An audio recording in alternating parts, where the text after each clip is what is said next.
Hi guys, biracial Tiffany here. It's my birthday! Woohoo!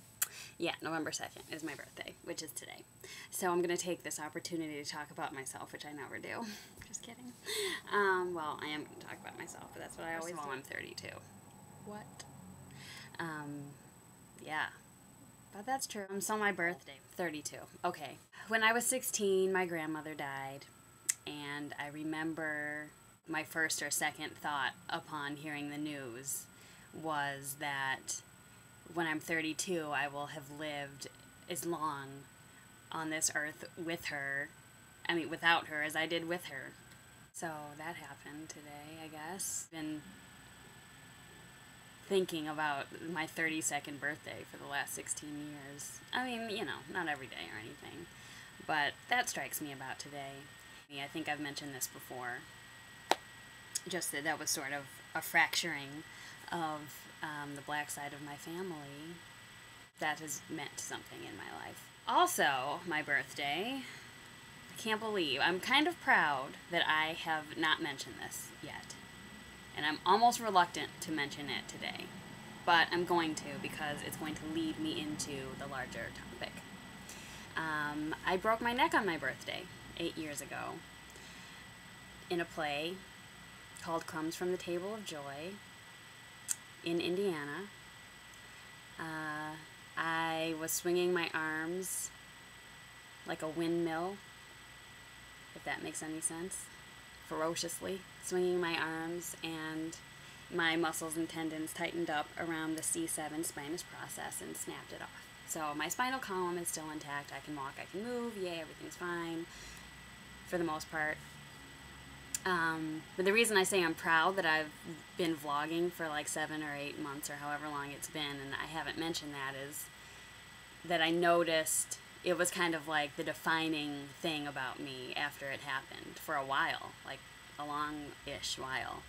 And I noticed it right away that after that happened, if I met someone new, I met you, it would probably be like within the first 10 minutes of the conversation that you would know that I broke my neck. And then I was like, oh God, this is not the pinnacle of who I am. And I couldn't rush myself out of talking about it, but I'm happy to be at a place where like you could know me for a while and not until like I got whiplash all of a sudden or something, or was saying, oh, I can't really do that because I have this broken bone in my neck. And probably not a good idea, like bowling or ice skating, roller skating, going on a roller coaster are lots of fun things that I actually enjoyed doing. But anyway, so that thing about my birthday.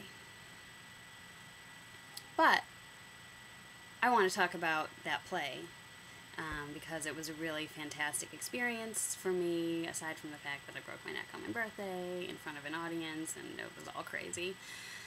Comes from the Table of Joy. Okay, I think, I know, actually, here on YouTube, I've been asked a few times, what connects you to your blackness, or how do you feel black? Aside from the fact that I move through the world as a person of color. I am my mother's daughter, and for the first 27 or 28 years of my life, I considered myself a black person, pretty much only, who happened to have a white father. That all makes me black. But if you want other details, has been in the characters, I think, that it's just like what has connected me to that experience is playing these black girls or women. Generally, they are a bit in the past. Crumbs from the Table of Joy takes place in the 50s. But it has challenged me to, first of all, take the white parent out of the equation of my experience, and to really put myself in a position of being black when it was much more difficult. Ermina, this girl in Crumbs from the Table of Joy by Lynn, nottage, fantastic play, is 15. I'm, like, always playing a 15-year-old. Even still. I guess that's nice, though. But Ermina is like this awesome little firecracker, but she's not book smart, and her sister is. And for me, it's like, I of course would want to be the other role. I remember when I auditioned for this, and my agent told me it was a very important audition and that I really needed to impress the casting director, whether or not I got the part. And then I read the script, and I was like, well, can I go for the other sister? Because, you know, it's not going to sound right for me to say these things because she doesn't use the most proper English. And, of course, that's why we call it acting. But, you know, anyway, I was just like, can we just switch me to the other role, please? That's much more appropriate. Anyway, so I got the part, and my dad read the script before I went to start rehearsals, and he was like, how are you going to do this?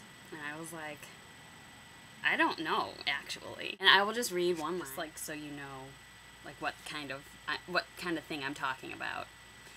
Who was watching he when he run off and married himself a white lady? So it's just things like that, like just using the wrong words that are difficult for me, and I think it's like this sort of reluctance on one hand to be viewed as an uneducated black person, well as a fear of, well, I'm black and I ought to be able to do this, kind of like a code switching thing. You know, not being black enough, not knowing the right words, not speaking the right slang, or, you know, or whatever. So there were these two sort of like reluctance on my own part to be seen as such, and which I understand that's judgmental. So you can write all the comments you want about it and whatever, but I get that, and it actually was a gift for me to be able to work on that. But that's not the first time that happened to me. I also did a play in college called Wedding Band, and that is also a great play.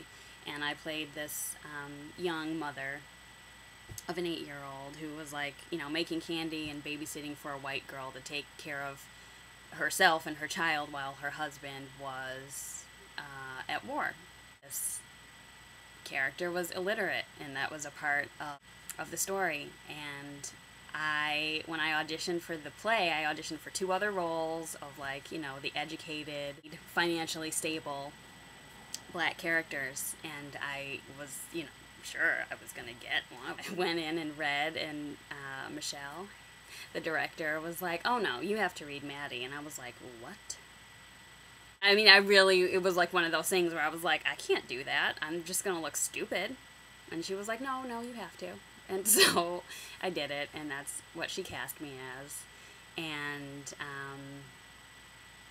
that was such a gratifying experience on so many levels. But, I mean, I know for sure at that moment that it really was like, oh, I'm not going to play this black woman that can't read. I'm not going to judge myself for feeling like that, but I'm really grateful for the opportunity to have enjoyed, embraced, and loved those women, because, like, to me, they are real people now. And it was a privilege and an honor to bring life to them and to probably invoke some kind of compassion and empathy for that type of person in people who were watching it.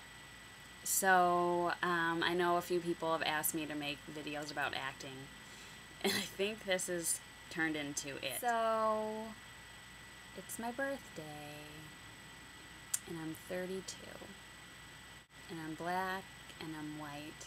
I couldn't be happier to have found my biracial self and to have had so many black and white experiences.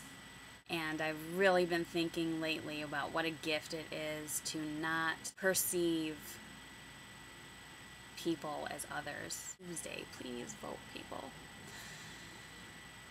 The last election was on my birthday, and all I kept asking for was a new president, and I did not get that. So I'm not going to make this as a request for me. Vote for yourselves. And vote for me.